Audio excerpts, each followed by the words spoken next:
Hello learners, how are you? Welcome edungal.com। मैं हूं आशीष कुमार गर्ग और मैं आपको पढ़ा रहा हूं IIT एग्जाम मैथमेटिकल स्टैटिस्टिक्स के लिए। मैं आपको करा रहा हूं revision summary of random variable. जैसा कि रैंडम वेरिएबल में हमने part 1, part 2, part 3, part 4 discuss कर चुके हैं और अब इस रैंडम वेरिएबल टॉपिक में हम क्या कर रहे हैं, this is part 5 and we will discuss two topic. One is two dimension random variable and what do mean by independency of the random variable. जैसा कि मैंने अपनी लास्ट क्लास में आपको बताया था कि we will take two dimension random variable as a ordered paired random variable x y. और एक्स वाई क्या है? ये दोनों यूनिवेरिएट रैंडम वेरिएबल हैं। ये दोनों यूनिवेरिएट रैंडम वेरिएबल है और ये ऑर्डर जो होगा ordered pair, this ordered pair is called two dimension random variable. So जैसा कि टू डायमेंशन रैंडम वेरिएबल हमारे पास है, so what we have two dimension PMF. PMF भी होगा हमारे पास। पीएमएफ को कहते हैं हम joint PMF, joint probability mass function. वो क्या होगा, उसे हम डिनोट करेंगे p x y of x i y i से हम डिनोट करेंगे। वो होगा क्या, जस्ट सिंपल जैसे हमने वन डायमेंशन में करा था वैसे ही होगा। Probability of x equal to x i comma y equal to y i. ठीक है, this is called p x y x i y i. और एक होगा हमारे पास f of x y x comma y, this is called joint PDF. तो देखो, जैसे जॉइंट पीडीएफ और जॉइंट पीएमएफ है, तो ये कोई ऐसा नहीं है कि इसकी हेल्प से, इस पीडीएफ की हेल्प से हम निकाल सकते हैं सिंगल पीडीएफ, एक्स का पीडीएफ वाई का पीडीएफ। अब हम यहाँ पर कहेंगे कि this joint PDF and we will have the marginal PDF, marginal PMF. तो क्या होता है मार्जिनल और जॉइंट? जॉइंट तो मैंने आपको बता दिया। तो मार्जिनल पीएमएफ होता क्या है? कोई पूछे कि marginal PMF of x, so marginal PMF of x is P x of x. This is nothing but कि अगर हम जो y में वेरिएशन है, y के वेरिएशन को हम ले लें और sum of all the probability with variation of y and taking x is constant, it means probability of x comma y i, और हम इस सबको सम कर दें i is equal to 1 to n के लिए, जो भी लिमिट है। ठीक है, this is called p x x. The point is clear and we can say this is as p of p x x ही कहेंगे इसे। ठीक है, and the same manner if you want to find the marginal PMF of y, then you can say p y y. तो उसमें हम जो p x i y i में हम x को वेरी कर देते हैं, y को छोड़ देते हैं। तो y वाला जो टर्म है वो y के टर्म्स में आ जाएगी, पी वाई वाई वाई के टर्म्स में आ जाएगी। तो i is equal to 1 to n, that is called p y y, that is called P M F, not P M F, marginal P M F. This is marginal P F. तो हमने discuss करा है what is joint P M F, what is marginal P M F. Done. इसके बाद क्या होता है joint PDF. Joint PDF हम कह रहे हैं एफ एक्स वाई। तो एफ एक्स वाई से मार्जिनल पीडीएफ जो हम निकालेंगे एक्स का, दैट इज क्या होगा, उसमें सम करा था, इसमें क्या करेंगे integration with respect to y. Y कहाँ से कहाँ तक होगा, वाई कहाँ से कहाँ तक होगा बताओ, माइनस इनफाइनाइट से प्लस इनफाइनाइट तक। ठीक है, ऐसे ही हम क्या निकालेंगे मार्जिनल पीडीएफ ऑफ एक्स। तो एक्स के लिए क्या करेंगे हम integrate with respect to x कर देंगे जॉइंट का। So you will get marginal PDF of x as well as y. अच्छा, एक कंडीशनल पीडीएफ होता है। So what do mean by conditional PDF? Conditional PDF या कंडीशनल पीएमएफ क्या होता है? सो कंडीशनल पीएमएफ की बात करें, जिसे हम कहते हैं probability, sorry PMF conditional, conditional PMF जो हम बात करते हैं probability function p of x given y, x given y. So what is the probability of x given y? तो क्या होगा, that is probability of x equal to x और y equal to y. ठीक है, upon probability of y given y, y equal to Y.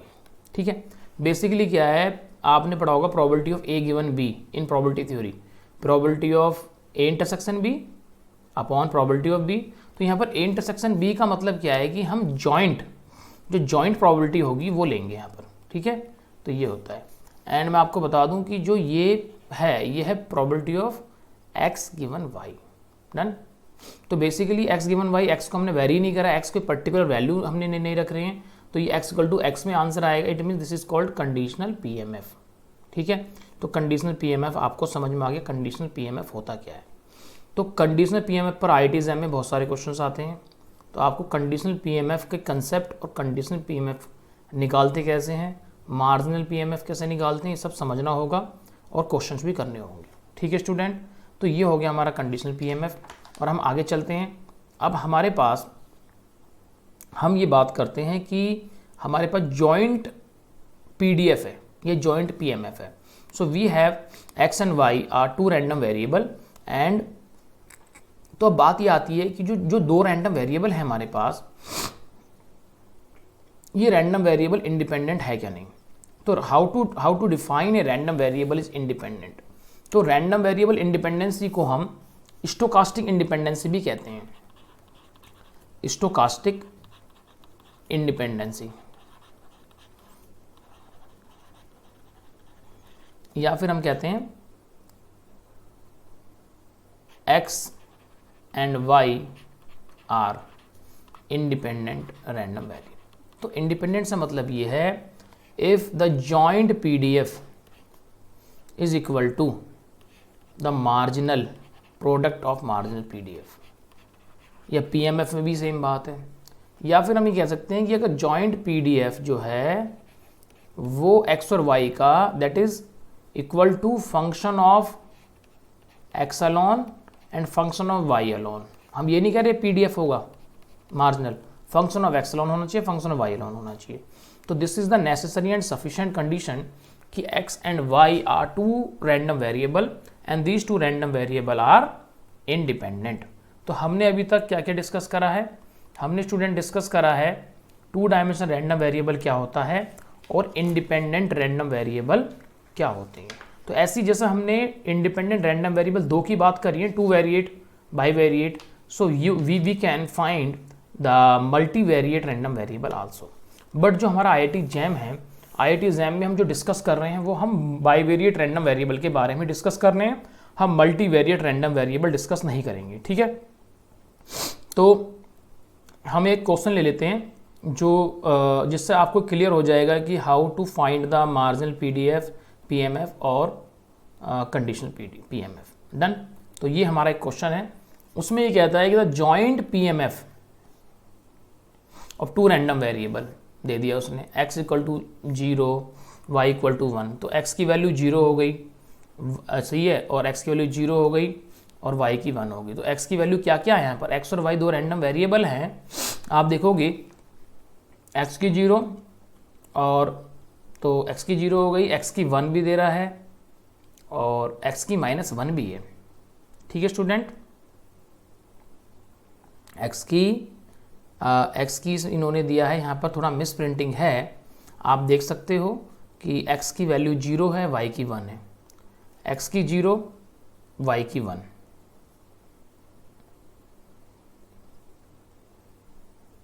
और x की 1, y की -1, x की 1 y की -1, और x की -1 और y की -1,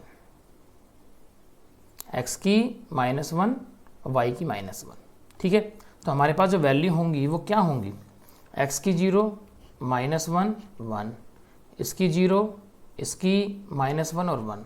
तो क्या हम एक टेबल बना लें, एक टेबल बना के हम प्रॉब्लम देख लेते हैं कि प्रोबेबिलिटी क्या क्या गिवन है। जो मिस प्रिंटिंग है सब अभी देख लेंगे मिस प्रिंटिंग क्या है।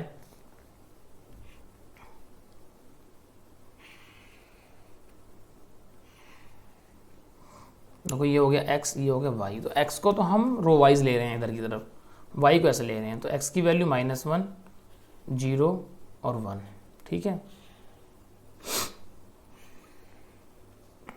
y की -1 और फिर 0, 1, 1। तो ये वैल्यू 0 गिवन है, ये 0 गिवन है, ये 1/3 गिवन है। इट मीन्स x की 1, y की -1, x की 1 y की -1 दैट इज़ 1/3, ठीक है। फिर इन्होंने वैल्यू दी है 0 0 0, इट मीन्स x की 0, x की -1, x की -1, ओके, एंड y की 0, x की 0, y की 0, और ये सब दे दिया है। और तीसरी वैल्यू दी है कि ये 0 और this is 1/3 and this is 1/3, done.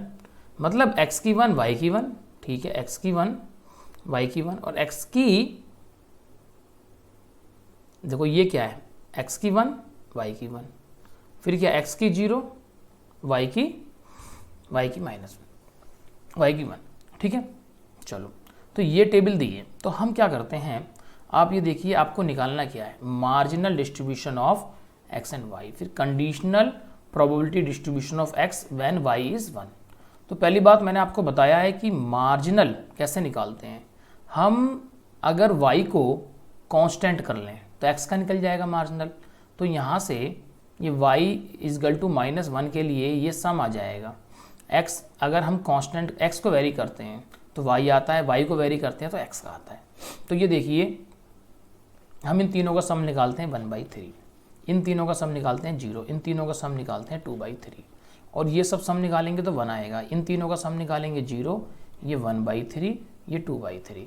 अब मुझे एक चीज़ बताइए कि ये x का होगा या ये x का होगा, बताओ। देखो ये, अब देखो ना, x को निकालना है तो y वेरी करना है, तो y वेरी ये हो रहा है ना, तो ये x का है, दैट इज px, और ये क्या है py। तो आप ये कह सकते हो सर कि y py।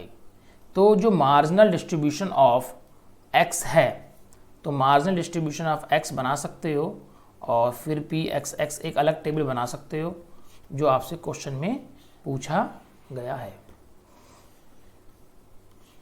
x की वैल्यू -1 0 1, तो x के लिए क्या निकालोगे, x के लिए 0 1/3 2/3,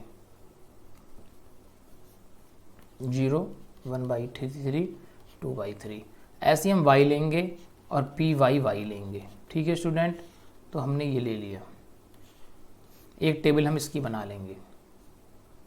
इस टेबल से क्या मिलेगा, -1 0 1। तो ये आंसर बताओ भाई स्टूडेंट, आंसर क्या आ रहा है इसका। इस टाइप से हम बना लें कुछ कॉलम, थोड़ा क्लियरिटी आ जाएगी। y की वैल्यू क्या है, 1/3, 0 2/3,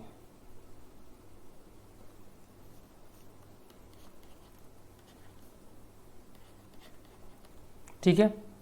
तो यहाँ से हमें बिल्कुल डिस्ट्रीब्यूशन क्लियर हो गया। अब बात रही, तो क्वेश्चन नंबर 1 तो हमारा क्लियर हो गया। क्वेश्चन नंबर 2 क्या है, conditional probability distribution of x given y is equal to y। तो ये बताइए, conditional distribution of x y equal to y। तो conditional distribution of x given y equal to 1 है ना, y इक्वल टू 1 पूछ रहा है ना वो, ठीक है जी स्टूडेंट। तो y इजकल टू 1, तो y इजकल टू 1 हम ये निकाल लेते हैं। तो होता क्या है, तो हम यहाँ से रखेंगे this is probability of x equal to x and y equal to y upon probability of y equal to y। तो y इजकल टू, जैसे हम 1 रखेंगे तो ऐसे ही हमारे पास y इजकल टू 1 रखने पर हमें आंसर निकालना है। तो y इजकल टू 1 हम x को कांस्टेंट रखते हैं, x जो हमारा दे रखा है, सॉरी वेरिएबल, हम इसे y इक्वल टू 1 रख लेते हैं, और this is probability of y equal to 1। मुझे एक चीज़ बताइए कि जब आप ये आंसर निकालेंगे तो x की वैल्यू वेरी करेंगे जब भी डिस्ट्रीब्यूशन आएगा, कंडीशन डिस्ट्रीब्यूशन। x की वैल्यू क्या है, -1 0 1। तो x की वैल्यू अगर हम -1 रखते हैं तो क्या आंसर आएगा, x की वैल्यू 0 रखते हैं तो क्या आंसर आएगा, और x की वैल्यू 1 रखते हैं तो क्या आंसर आएगा। तो आप कह सकते हो कि probability of x equal to x and y equal to 1 upon probability of y equal to 1। तो ये क्या होगा, आप इसमें 3 आंसर आएंगे। क्या 3 आंसर आएंगे, जब x की वैल्यू -1 होगी, जब x की वैल्यू 0 होगी और जब x की वैल्यू 1 होगी। तो इसमें आंसर क्या आएगा? Probability of x equal to -1 और y equal to 1, x equal to -1, x equal to -1 और y इक्वल टू 1। तो आंसर आ गया 0। यस और नो? हाँ, x equal to -1, y equal to 1, 0। चलो 0, तो 0 upon probability of y equal to 1 क्या है? Probability of y equal to 1 है 2/3। आपको पता है y इक्वल टू 1 2/3, तो 2/3 तो सबके नीचे आएगा ही आएगा, ये बात आप ध्यान रखो। तो यहाँ पर भी दिस अपॉन 2/3 और दिस अपॉन 2/3। तो आप क्या कह सकते हो? Probability of x equal to -1 ले लिया, फिर 0 लेंगे, फिर 1 लेंगे। Probability of x equal to 0 और y इक्वल टू 1, यह आएगा। Probability of x equal to 0 और y इक्वल टू 1, डन। और probability of x equal to 1 और y इक्वल टू 1, डन। तो आप ये देखिए, जो हमारा आंसर आएगा पहले में आएगा 1/3, तो 1/3 अपॉन 2/3, ठीक है। और इसमें क्या आंसर आएगा? ये भी तो 1/3 है, x equal to 1, y equal to 1, तो इसमें भी आंसर क्या आएगा? 1/3 2/3। तो यहाँ से आंसर इससे कट जाएगा, तो ये आंसर आएगा 1/2 और ये आएगा 0, ये आएगा 1/2। तो आप ये कह सकते हो जो डिस्ट्रीब्यूशन बनेगा, जो कंडीशनल डिस्ट्रीब्यूशन बनेगा, probability of x equal to x given y equal to 1 upon probability of y equal to 1, that is conditional distribution of f(x) given y और y equal to 1। That is nothing but, you can say कि एक table बना लेते हैं और table में हम answer दिखा देंगे। तो आंसर दिखाने का थोड़ा तरीका अलग है ना, तो थोड़ा आप इस चीज़ को ध्यान रखेंगे। तो इसमें आंसर 0, इसमें 1/2, इसमें 1/2, और आप देखोगे यहाँ पर x वेरी करेगा अब, और ये है probability of conditional probability distribution पर दिखा रहे हैं हम, x y इक्वल टू 1। तो this kind of question can be asked, क्योंकि ये एक इंपॉर्टेंट क्वेश्चन है, ठीक है। तो हमने यहाँ तक कंप्लीट कर लिया है। तो thank you very much for watching this video on edungal.com। अगर आपको कोई भी प्रॉब्लम आती है तो आप मुझे कमेंट बॉक्स में डाल सकते हैं, मैं उसके लिए आपको नई वीडियो तैयार कर दूँगा। Thank you very much.